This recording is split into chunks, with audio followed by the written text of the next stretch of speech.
Au nom du Père et du Fils et du Saint-Esprit, que la grâce de notre Seigneur Jésus-Christ, tout l'amour de Dieu le Père et la communion de l'Esprit Saint soient toujours avec vous. Frères et sœurs, en ce soir, tournons-nous vers le Seigneur et commençons par demander pardon. Je confesse à Dieu Tout-Puissant.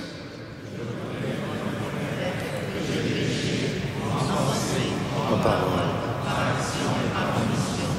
Oui, j'ai vraiment péché.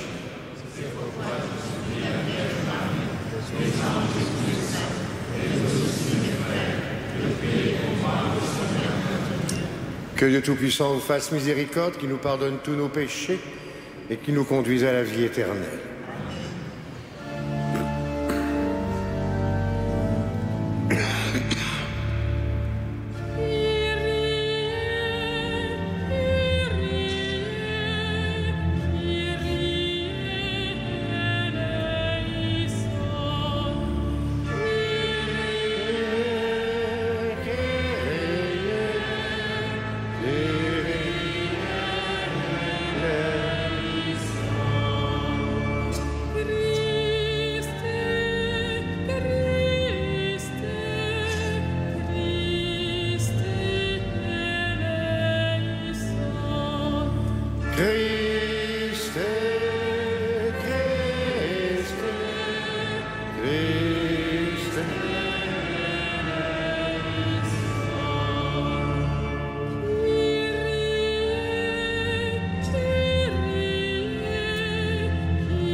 Prions le Seigneur. Dieu à qui nous devons le salut, la liberté, écoute le cri de notre prière. Puisque tu nous as rachetés par le sang de ton Fils, fais que nous puissions vivre de toi, trouver en toi le bonheur éternel, par Jésus le Christ notre Seigneur.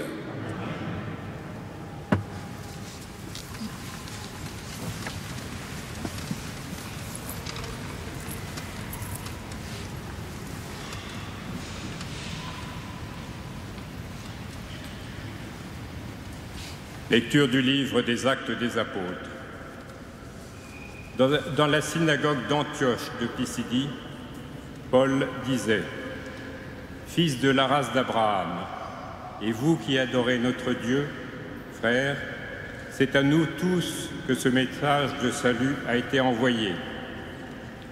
En effet, les habitants de Jérusalem et leurs chefs n'avaient pas su reconnaître Jésus, ni comprendre les paroles des prophètes qu'on lit chaque sabbat.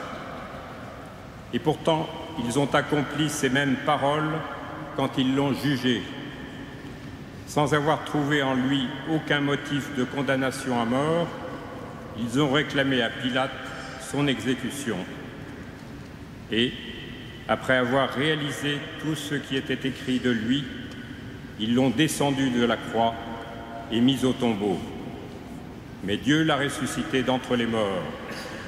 Il est apparu pendant plusieurs jours à ceux qui étaient montés avec lui de Galilée à Jérusalem et qui sont maintenant ses témoins devant le peuple.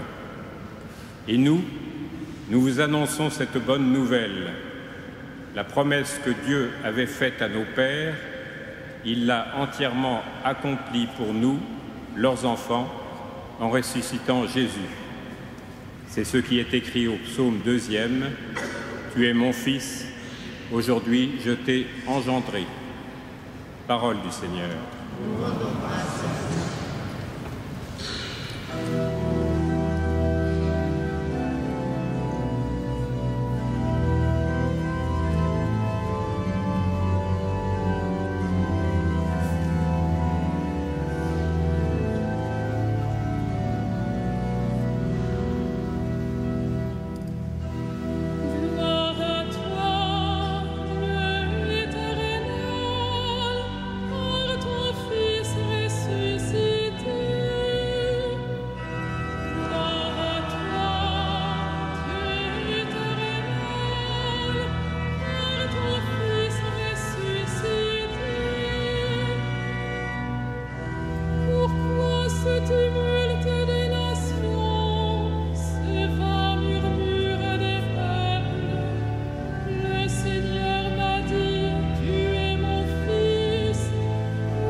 Le Seigneur soit avec vous. Et avec votre esprit. Évangile de Jésus-Christ selon saint Jean. Gloire à toi, Seigneur. À l'heure où Jésus passait de ce monde à son Père, il disait à ses disciples : « Ne soyez donc pas bouleversés. Vous croyez en Dieu, croyez aussi en moi. Dans la maison de mon Père, beaucoup pourront trouver leur demeure. Sinon, est-ce que je vous aurais dit, je pars vous préparer une place ?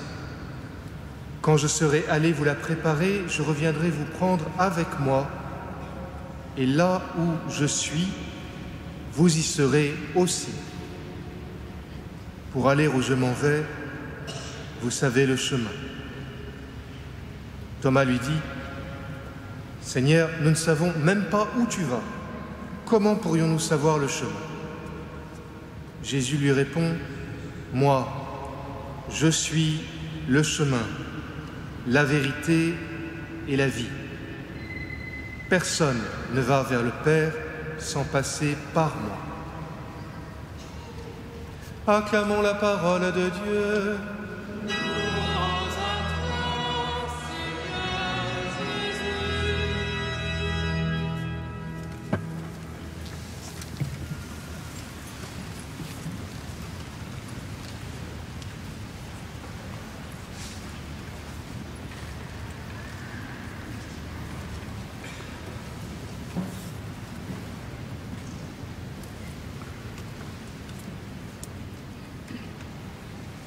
Frères et sœurs bien-aimés, nous venez d'entendre cette parole de l'Évangile proclamée par le chanoine Denis du Pont-Fauville dans l'Évangile de saint Jean.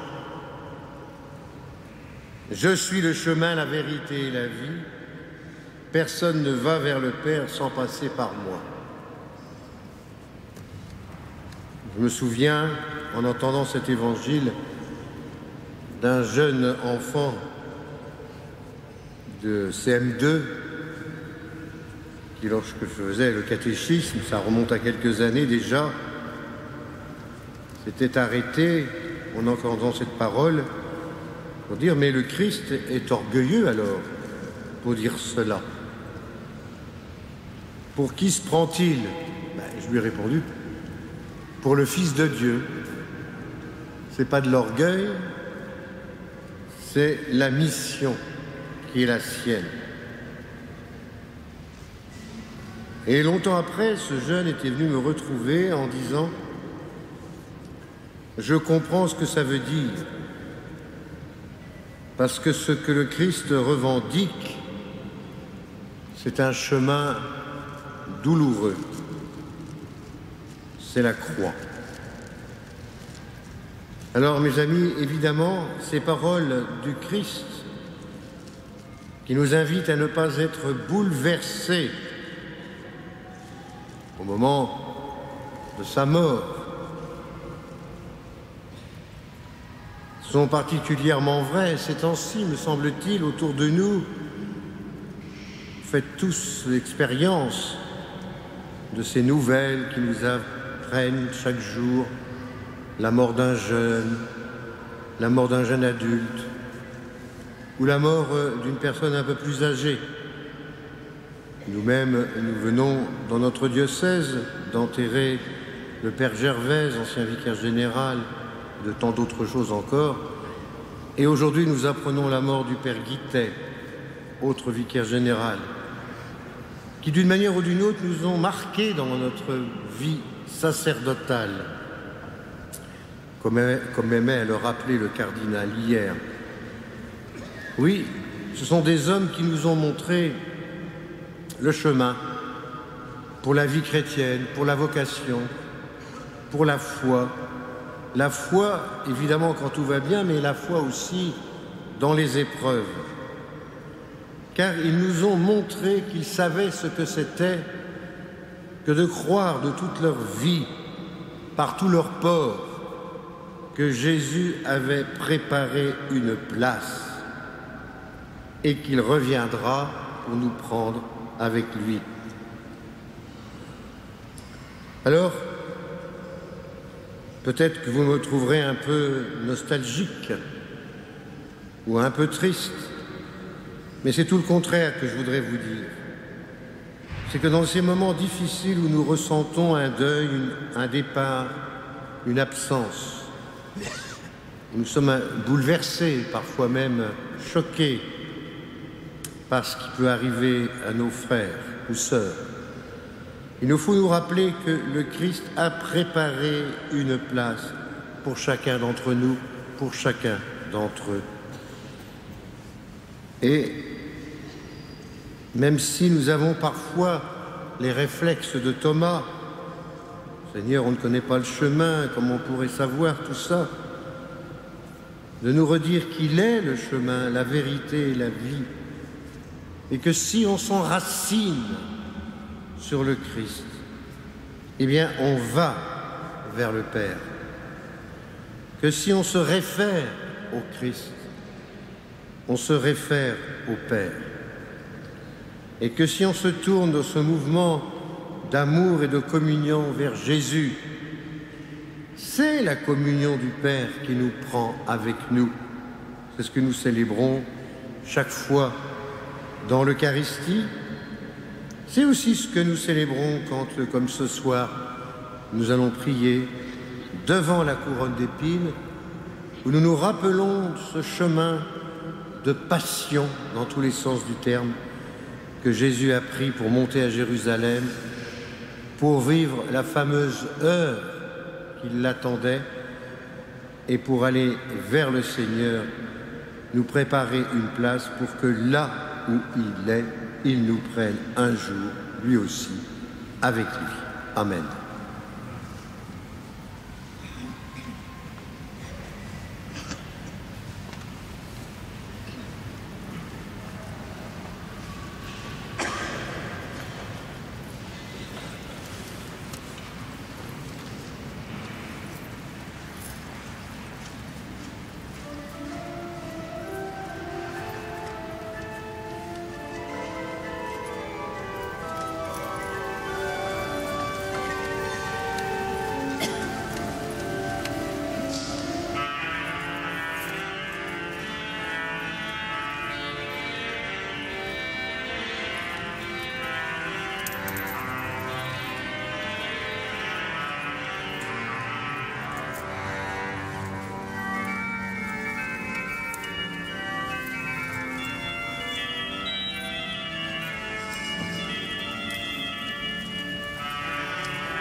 Prions ensemble au moment d'offrir le sacrifice de toute l'Église.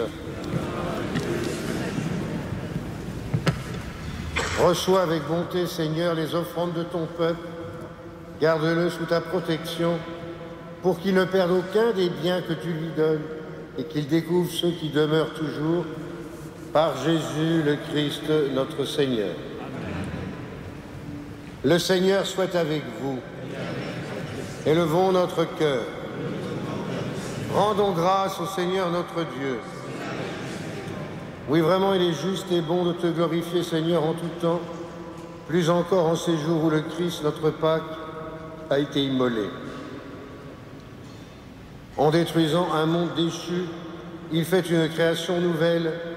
C'est de lui que nous tenons désormais la vie qu'il possède en plénitude. Et c'est pourquoi le peuple des baptisés, rayonnant de la joie de Pâques, exulte par toute la terre, tandis que les anges dans le ciel chantent sans fin l'hymne de ta gloire.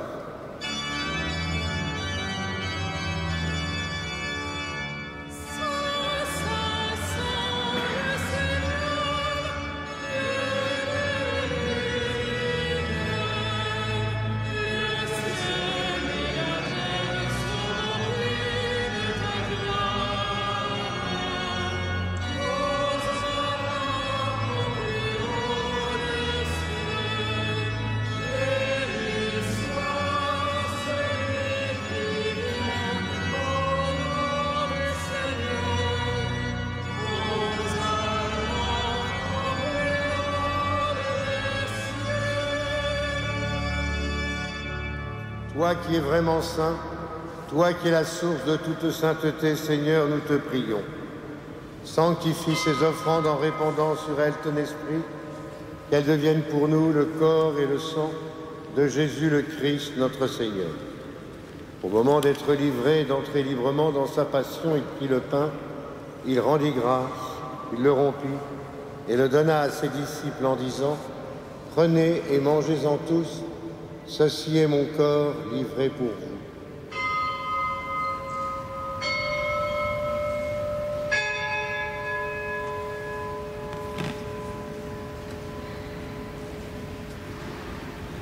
De même, à la fin du repas, il prit la coupe, de nouveau il rendit grâce et la donna à ses disciples en disant « Prenez et buvez-en tous, car ceci est la coupe de mon sang, le sang de l'alliance nouvelle et éternelle, qui sera versé pour vous et pour la multitude en rémission des péchés.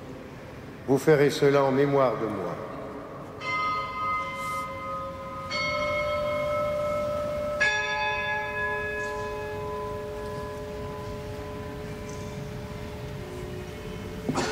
Il est grand le mystère de la foi. Nous proclamons ta mort, Seigneur Jésus.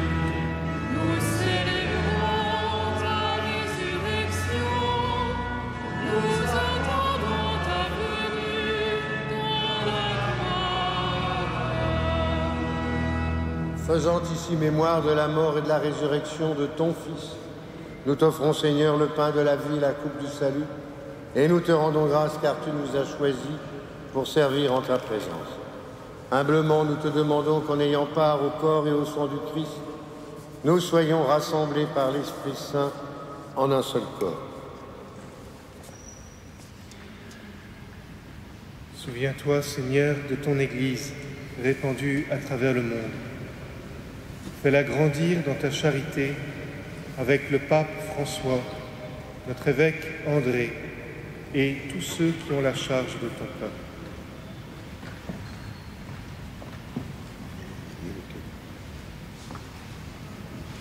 Souviens-toi aussi de nos frères et sœurs qui se sont endormis dans l'espérance de la résurrection. Souviens-toi en particulier des défunts, de la famille Léo Cady et de tous les hommes qui ont quitté cette vie. Reçois-les dans ta lumière auprès de toi. Nous prions aussi donc pour le repos de l'âme des prêtres Pierre et Michel. Sur nous tous enfin, nous implorons ta bonté, permets qu'avec la Vierge Marie, la bienheureuse Mère de Dieu, Saint Joseph, avec les apôtres, Saint Denis, les saints de tous les temps, qui ont vécu dans ton amitié, nous ayons part à la vie éternelle, et que nous chantions ta louange, par Jésus le Christ, ton Fils bien-aimé. Par lui, avec lui et en lui. À toi, Dieu le Père Tout-Puissant, dans l'unité du Saint-Esprit. Tout honneur et toute gloire pour les siècles des siècles.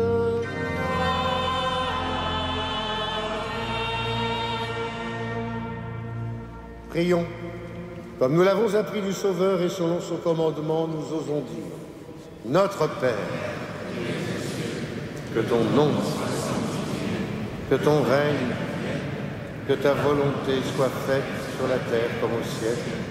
Donne-nous aujourd'hui notre pain de ce jour. Pardonne-nous nos offenses, comme nous pardonnons aussi à ceux qui nous ont offensés.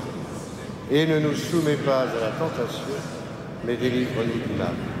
Délivre-nous de tout mal, Seigneur, donne la paix à notre temps. Par ta miséricorde, libère-nous du péché. Rassure-nous devant les épreuves en cette vie, où nous espérons le bonheur que tu promets, l'avènement de Jésus le Christ, notre Sauveur.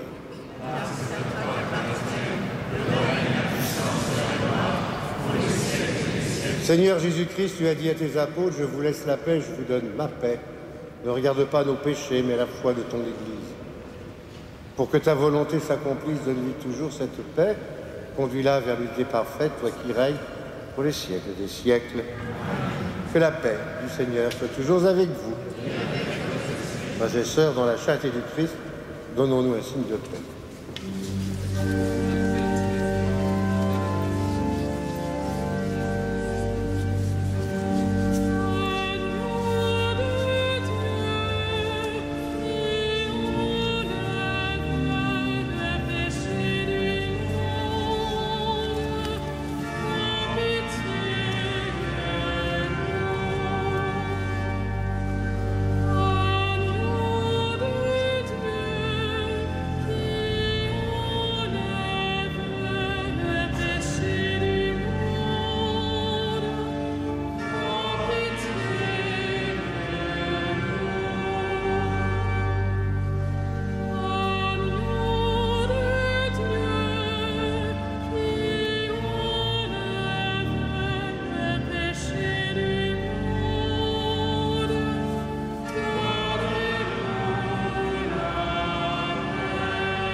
Heureux sommes-nous d'être les invités au repas du Seigneur.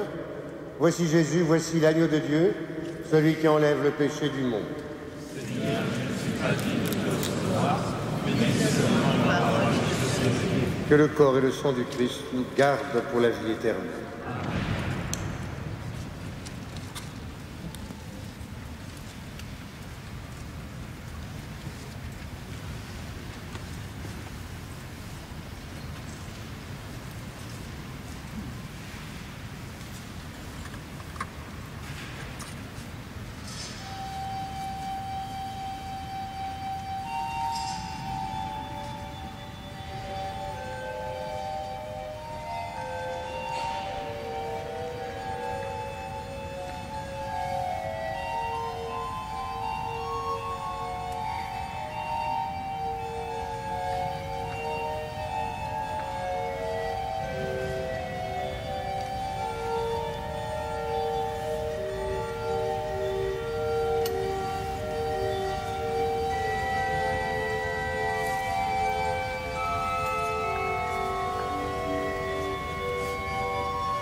Prions encore le Seigneur.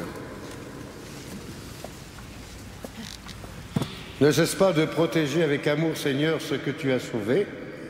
La passion de ton Fils les a rachetés, qu'ils mettent leur joie dans sa résurrection, lui qui vit et règne dans l'unité de l'Esprit Saint, dans les siècles des siècles. Et maintenant, nous allons pouvoir prier en pensant aux souffrances du Christ sur le chemin de Jérusalem. Grâce à cette croix, cette couronne d'épines, nous sommes encore plus près des souffrances du Christ. Nous touchons même les souffrances du Christ pour notre salut à tous.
La rencontre visible avec Jésus du cardinal Charles Journet. Le mystère de leur rencontre visible avec Jésus élargit comme à l'infini les gestes et les paroles des saints de l'Évangile. Il leur confère une vertu secrète, une ferveur contagieuse, une puissance de rayonnement que l'Église désormais ne pourra plus oublier. Les quelques traits de leur vie qui nous sont rappelés dans l'Évangile continueront de briller comme des soleils dans la nuit du monde et de nos cœurs. Ils forment comme les premières ondes d'une adoration qui se perpétuera tant que durera notre vie dans l'espace et dans le temps. À la question de Jésus aux disciples « Et vous, qui dites-vous que je suis ?» il se trouvera toujours des âmes jusqu'à la fin du monde pour répondre avec Simon-Pierre, fils de Jonas, « Tu es le Christ, fils du Dieu vivant. » À la nouvelle question posée aux 12, « Voulez-vous vous aussi me quitter ?» Toujours aussi, notre foi répondra encore avec Simon-Pierre, « Seigneur, à qui irions-nous? Tu as les paroles de la vie éternelle. » De la femme qui brise son vase de parfum à Béthanie chez Simon le lépreux, le mot de Jésus demeurera toujours vrai.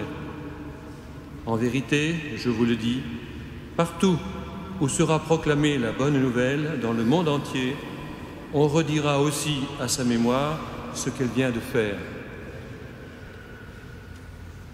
À Jésus, appelant par son nom chacune de ses brebis, comme au matin de Pâques, il appelle par son nom Marie de Magdala, l'Église toujours répondra, portée par le même élan, Rabbouni, Maître. Toujours retentira à d'étranges profondeurs dans nos oreilles et dans notre cœur le cri du disciple bien-aimé, reconnaissant soudain sur le rivage du lac de Tibériade son Maître ressuscité. C'est le Seigneur. Et toujours aussi l'humble adoration de l'apôtre Thomas, mon Seigneur et mon Dieu.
Prions encore le Seigneur.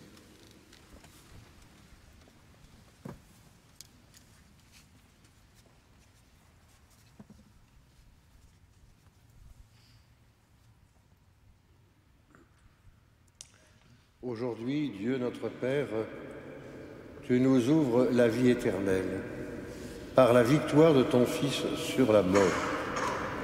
Et nous fêtons sa résurrection.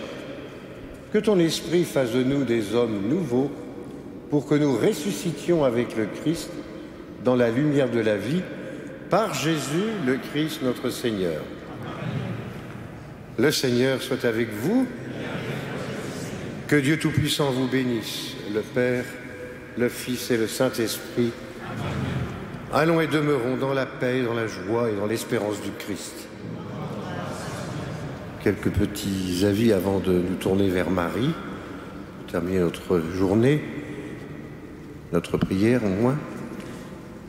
Après les messes du week-end, lundi soir, je vous rappelle la veillée de prière avec nos frères orthodoxes, présidée par le cardinal et Monseigneur Emmanuel, ici même lundi à 19h30. Et d'autre part, mercredi, jeudi et vendredi prochain, les messes de la journée auront lieu toutes dans le chœur, en raison des dispositifs du concert. Voilà. Pour sortir après, ce sera par la porte de la rue du Cloître. Nous tournons vers Marie. Regina Celli.